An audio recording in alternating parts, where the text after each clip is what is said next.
बुज़ुर्गों, नौजवानों और इस मदरसे के अज़ीज़ बच्चों, माशाअल्लाह बयान तो हमारे अकाबिरीन फरमाएंगे। मेरी बड़ी खुशकिस्मती कि अल्लाह रब्बुल आलमीन ने मुझे ऐसी महफ़िल और मजलिस में शिरकत की तौफ़ीक़ और सआदत नसीब फरमाई कि जिस मजलिस में एक छोटे से मासूम बच्चे ने कुरान करीम को अपने सीने के अंदर महफूज कर लिया। वाक़ियतन बात समझ में वाज़ेह तौर पर आ जाती है कि ये कुरान करीम का ही मौजिज़ा है। ये मासूम बच्चा जो भी ढंग से खाना पीना भी नहीं जानता, पहनना नहीं जानता, बोलना नहीं जानता, इस मासूम बच्चे ने कुरान करीम को आयत दर आयत, रुकू दर रुकू, पारा दर पारा, सूरत दर सूरत, मंजिल दर मंजिल कुरान करीम को अपने सीने के अंदर समो लिया। ये बच्चा और इसके वालिद साहब और इनके दादा साहब और इनके परदादा साहब, ये सब काबिल मुबारकबाद हैं। अल्लाह ताला इन बच्चे के दादा की मग़फ़िरत फरमाए और परदादा की उम्र में अल्लाह ताला खैर व बरकत नसीब फरमाए। मैंने कुरान करीम की एक आयत करीमा पढ़ी है, इन्ना नहनु नज़्ज़लना ज़िक्रा व इन्ना लहू लहाफ़िज़ून। अल्लाह रब्बुल आलमीन कुरान करीम के अंदर इरशाद फरमाते हैं कि इस ज़िक्र को, इस कुरान करीम को हमने उतारा और इसकी हिफाजत भी हम करेंगे। आसमान से बड़ी बड़ी 4 किताबें, छोटी छोटी सैकड़ों की तादाद में किताबें नाजिल हुई। बड़ी बड़ी मशहूर 4 किताबें, तौरेत, ज़बूर, इंजील और कुरान करीम, ये बड़ी बड़ी आसमानी 4 किताबें हैं। लेकिन कुरान करीम को अल्लाह रब्बुल आलमीन ने दीगर आसमानी किताबों पर 3 तरीक़े से फजीलत और बरतरी नसीब फरमाई है। कुरान करीम 3 तरीक़े से उन दीगर आसमानी किताबों पर फ़ौक़ियत रखता है। पहले नंबर पे तो ये कि तौरेत, ज़बूर, इंजील और वो सहीफ़े, वो किताबुल्लाह थे, वो कलामुल्लाह नहीं थे। वो अल्लाह की किताबें थी लेकिन अल्लाह का कलाम नहीं थी। कुरान हकीम किताबुल्लाह भी है और कलामुल्लाह भी है। किताबुल्लाह किसे कहते हैं? जिसको लिखवाया जाए। कलामुल्लाह किसे कहते हैं? जिसको ज़बान से पढ़ा जाए। अल्लाह रब्बुल आलमीन ने तौरेत, ज़बूर, इंजील और जितने वो सहीफ़े आए, उनमें से एक आयत अल्लाह रब्बुल आलमीन ने तिलावत नहीं की, लेकिन कुरान करीम की चंद सूरतों की अल्लाह रब्बुल आलमीन ने तिलावत भी फरमाई। तो कुरान हकीम को एक बरतरीन इम्तियाज़ ये हासिल है दीगर आसमानी किताबों पर कि कुरान हकीम अल्लाह की किताब भी है और अल्लाह का कलाम भी है। दूसरे नंबर पर आसमान से जितनी किताबें नाजिल हुई, चाहे तौरेत हो, ज़बूर हो, इंजील हो, सहीफ़े हो, वो सारी की सारी किताबें एकदम नाजिल हुई, एकदम नाजिल हुई। लेकिन कुरान हकीम एकदम नहीं बल्कि आहिस्ता आहिस्ता 23 साल में नाजिल हुआ। इब्तिदा सूरह अलक़ के चंद आयात से हुई, गार हिरा में हुई, और तकमील अल-यौम अकमलतु लकुम दीनकुम व अतममतु अलैकुम निअमती व रदीतु लकुमुल इस्लाम दीना। इन आयात पर तकमील हुई। कुरान करीम लगभग 23 साल में नाजिल हुआ। तीसरा इम्तियाज़ और बरतरी कुरान करीम को यह हासिल है कि अल्लाह रब्बुल आलमीन ने तौरेत, ज़बूर, इंजील को उतारा और मुतअल्लिक़ा नबी के लिए ये फरमा दिया गया कि दाऊद ये ज़बूर है, मूसा ये तौरेत है, ईसा ये इंजील है, इसकी हिफाजत तुमको और तुम्हारी उम्मत को करनी है। इसमें अमेंडमेंट हो, संशोधन हो, तरमीम हो, गड़त बढ़त हो, हमें कोई मतलब और कोई सरोकार नहीं है। ये तुम्हारी जिम्मेदारी है, हिफाजत तुम करोगे। लेकिन जब कुरान करीम के उतरने की बारी आई तो अल्लाह रब्बुल आलमीन ने ये नहीं फरमाया कि तुम जानो, तुम्हारा काम जाने, बल्कि ये फरमाया इन्ना नहनु नज़्ज़लना ज़िक्रा व इन्ना लहू लहाफ़िज़ून। इस कुरान करीम को हम उतार रहे हैं और इसकी हिफाजत भी हम करेंगे। तो वह हिफाजत कौन करेंगे? बोलो, अल्लाह। अल्लाह फरमाएंगे, कैसे फरमाएंगे? ऐसे छोटे छोटे मासूम बच्चों के जरिए फरमाएंगे। कितने लोग हैं, कितने बच्चे हैं जो कुरान करीम को सीने के अंदर लिए फिर रहे हैं। इन बच्चों के जरिए अल्लाह रब्बुल आलमीन कुरान करीम की हिफाजत का कारनामा अंजाम दे रहे हैं। क्या बच्चा है, क्या उम्र है, आप सब लोगों ने देखा। इस बच्चे के सीने में अल्लाह का कुरान महफूज है। मेरे बुजुर्गों, इस धरती पर कुरान करीम को मिटाने वाले कितने लोग आए। आज के जो लोग बैठे हैं, ये तो पिद्दी ना पिद्दी का शोरवा है, तो कुछ भी नहीं है। बड़े बड़े 32 मार्का अकड़ू खां, वो कुरान करीम को मिटाने के लिए आए, मिट गए। अल्लाह का कुरान आज भी जिंदा है, और कब तक जिंदा रहना है? कयामत की सुबह तक जिंदा रहना है। क्यों? कि अल्लाह रब्बुल आलमीन ने कुरान करीम को उतारते वक्त साफ साफ फरमा दिया, हिफाजत हम करेंगे। अल्लाह ताला कुरान करीम की हिफाजत फरमा रहे। हमारे मुल्क में अंग्रेजों की हुकूमत आई, उलमाए किराम बैठे हैं, मैं तो एक तालिब इल्म हूँ, बड़े बड़े अकाबिर तशरीफ फरमा है। उन्होंने हजारों मदरसों पर बुलडोजर चला दिए, मस्जिदों पे ताले लगा दिए, और 1857 में 51,500 उलमाए किराम को फांसी के फंदे पटका दिया गया। क्या कुरान करीम खत्म हो गया? क्या इस्लाम और मुसलमान मिट गए? 3.5 लाख कुरान करीम के नुस्खे उन्होंने हमारी मस्जिदों और मदरसों से इकट्ठा करके जलाकर उनकी राख दरिया नदी में बहा दी। क्या कुरान खत्म हो गया? अरे बोलो भाई, कुरान खत्म नहीं हुआ, वो खत्म हो गए, कुरान आज भी बाकी है। मुझे एक बात याद आ रही है, सहारनपुर के एक देहात में, जिनका नाम आता है तारीख में हाफिज याकूब साहब सहारनपुरी रहमतुल्लाह अलैह, देहात में छप्पर में बैठ करके छोटे छोटे मासूम बच्चों को अल्लाह का कुरान पढ़ाते थे, कुरान करीम की तालीम दिया करते थे। उनके खिलाफ भी गिरफ्तारी के वारंट थे। उनके पास अंग्रेजी एजेंट पहुंचे, उन्होंने जाके ये कहा, हाफिज साहब ये देखो तुम्हारे खिलाफ वारंट है गिरफ्तारी के, तुम्हारे ऊपर इल्जाम है कि तुम कुरान करीम की तालीम देते हो। हाफिज याकूब साहब सहारनपुरी रहमतुल्लाह अलैह ने बड़े इत्मीनान से फरमाया कि हाँ, मैं कुरान करीम की तालीम देता हूँ और मरते दम तक देता रहूंगा, ये मेरा काम है, मेरा मिशन है ये। उन्होंने कहा, देखो पहले नंबर पे तो ये जितने कुरान करीम के नुस्खे तुम्हारी मस्जिद और मदरसे और मकतब में है, ये हमारे सामने ला के इकट्ठा करो, हम अंग्रेज के खजाने में जमा करेंगे।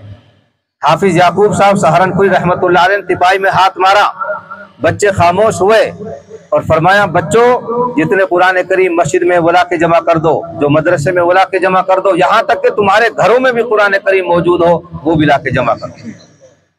कुरान करीम जमा किए गए, चादर बिछाई, कुरान करीम तहबते जमाए, और उसके बाद में गट्ठड़ बांध के सर पे लाद के चलने लगे।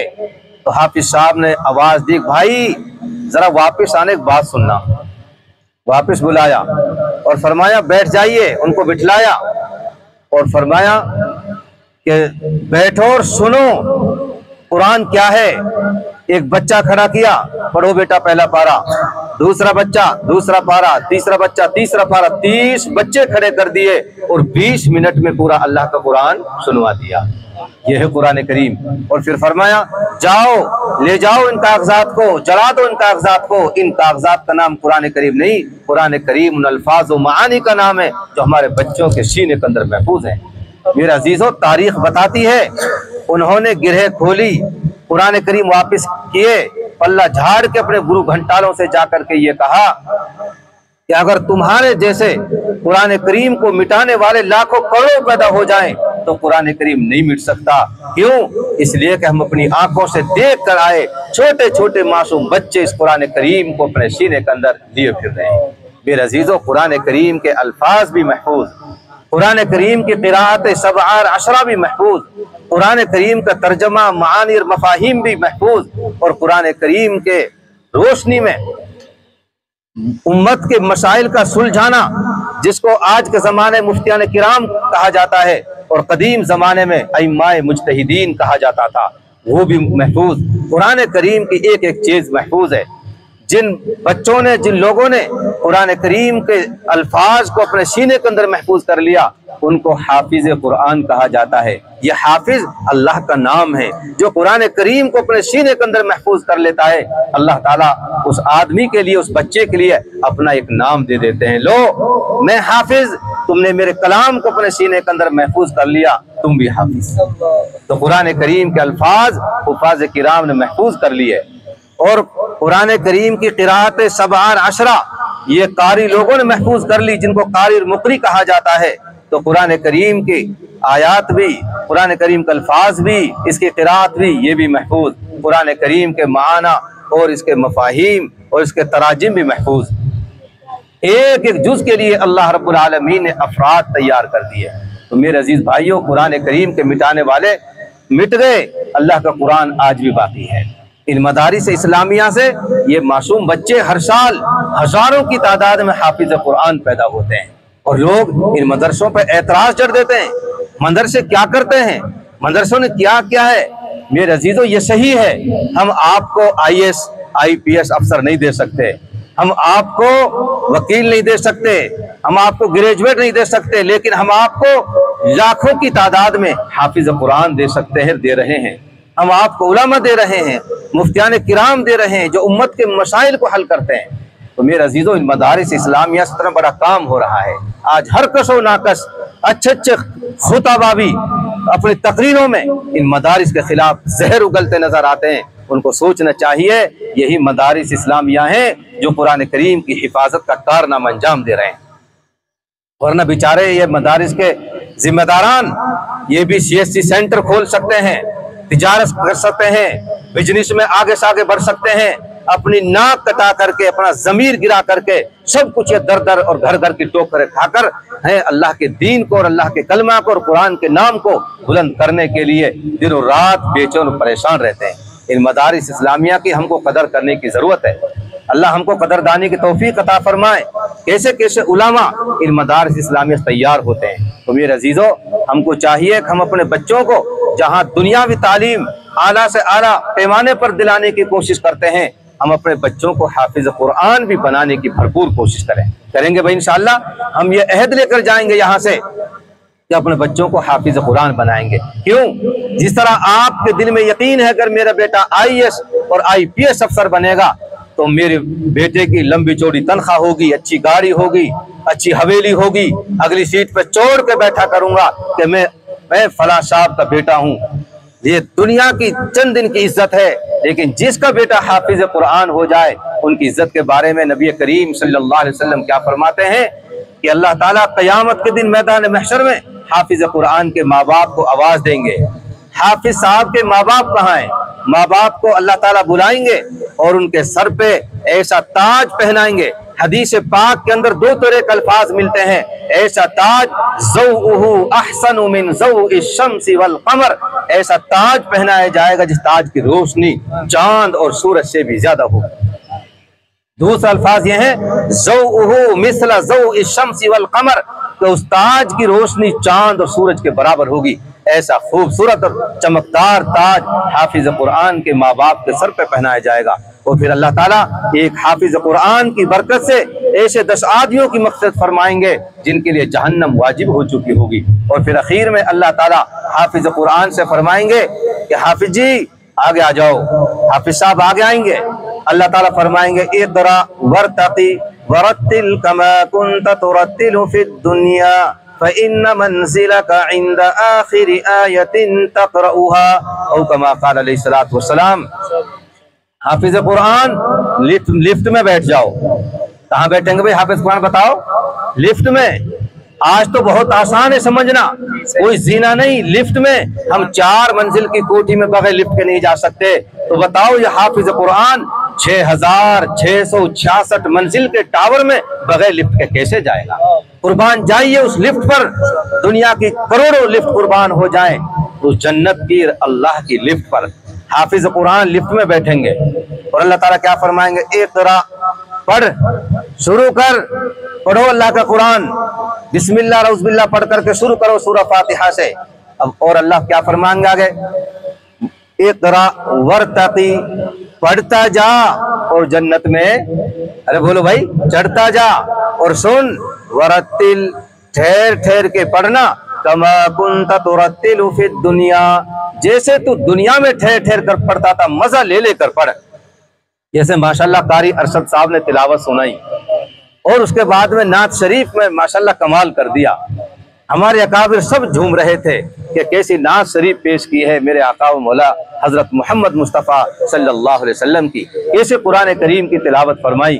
अल्लाह फरमाएंगे पढ़ता जा और चढ़ता जा और ठहर ठहर के पढ़, जैसे तू दुनिया में ठहर ठहर कर पढ़ता था। और सुन, जहां तेरी आखिरी आयत वहीं तेरा आखिरी ठिकाना। मेरे अजीजों, कुरान करीम में 6666 आयतें हैं। हाफिज कुरान जन्नत में 6666 मंजिल के टावर में रहेंगे इंशाअल्लाह।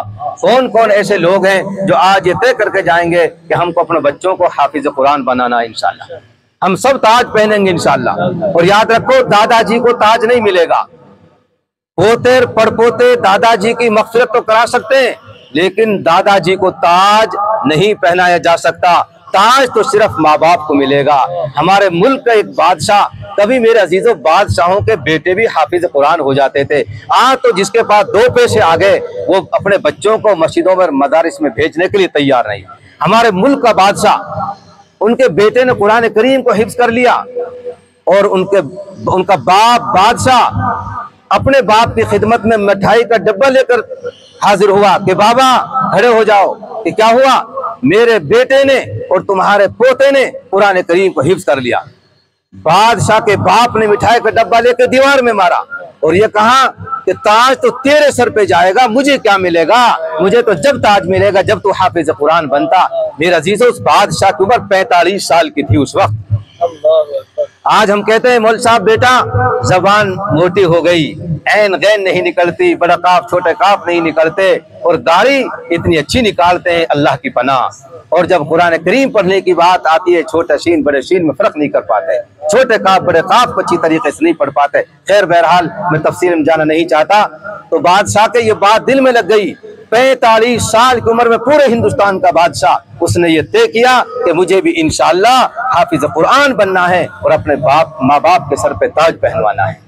45 साल की उम्र में कुरान करीम को हिफ्ज करना शुरू किया। चंद सालों में हाफिज कुरान बन गए और फिर बाप की खिदमत में हाजिर हुए कि अब्बा जी सुनो, तेरा बेटा मैं भी हाफिज कुरान बन गया। बूढ़े बाप खड़े हुए, पेशानी को बोसा दिया और कहा बेटा कल मैदान महशर में जब अल्लाह ताला ये ऐलान फरमाएंगे कि हाफिज कुरान के माँ बाप कहाँ हैं, तो मेरा तुम्हारी वालिदा का भी नाम आएगा। तो मेरे अजीजों, कभी बादशाह भी अपने बच्चों को हाफिज कुरान बनाते थे और खुद हाफिज कुरान भी बन जाया करते थे। आज अल्लाह माफ फरमाए, जिसके पास 2 टके आ गए, 2 पैसे हो गए, वो तो उलमा की कदर नहीं जानता, हाफिजों की कदर नहीं जानता, इमामों की कदर नहीं जानता, मदारिस की अहमियत को नहीं पहचानता। इसलिए मेरे अजीजों, हमें आज अपने दिल के रुख को बदलना है, अपने दिमाग को सही करना है। अपने बच्चों को जहां हम दुनियावी तालीम दिलाते हैं, हम इसके मुखालिफ नहीं है। जहां आप अपने बच्चों को दुनिया की तालीम आला साला दिलाने की कोशिश करते हैं, वही अपने बच्चों को दीन की तालीम दिलाने की भरपूर कोशिश करें। मैं बहुत बहुत मुबारकबाद पेश करता हूँ अजीजम मौलवी मोहम्मद जाबिर साहब को, कि जिनका ये मदरसा न ऊपर कुछ है न दीवारें कहीं नजर आ रही हैं, खुले आसमान के नीचे जो ज़ेर तामीर है, ए परवरदिगार अपने गैब से इसका इंतजाम फरमा दे। और यहाँ बैठ करके ये बच्चे, मासूम बच्चे, कुरान करीम को अपने सीने के अंदर लिए फिर रहे हैं। मेरे अजीजों, ये कितनी बड़ी कुर्बानी है, कितनी बड़ी खिदमत है ये। अल्लाह ताला इस मदरसे को दिन दोगुनी रात चौगुनी तरक्यात से नवाजे और मौलाना जाबिर साहब को अल्लाह ताला मजीद तरक्यात से नवाजे।